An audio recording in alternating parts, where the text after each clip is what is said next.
Dagon was the first most intelligent creation on the fourth-dimensional platform.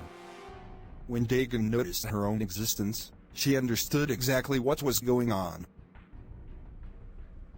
I noticed a roach traveling across the chemical spill, creating different varieties of creatures as it moves.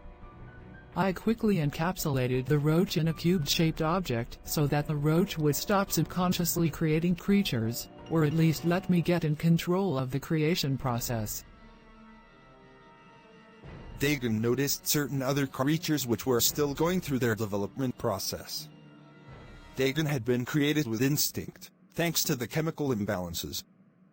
Dagon seen how dangerous chemical spills were, it was almost everywhere smeared throughout the grid. So she made sure she moved carefully along the dry lines. I would approach each creation with caution and test its intelligence. Those whom seemed non-threatening and somewhat intelligent, I would keep alive in close observation.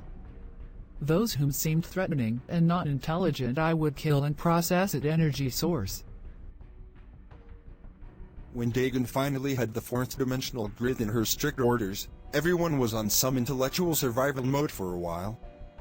Suddenly in the cube-shaped object where the roach was being held, new creatures began forming at an alarming rate. Dagon made it her mission to remove the roach from the cube-shaped object without harming it. Once the roach was safely removed, it was disinfected and placed in a place where it could be watched over properly. As for the rest of the creatures that remained in the cube-shaped object, they were incinerated and disposed of.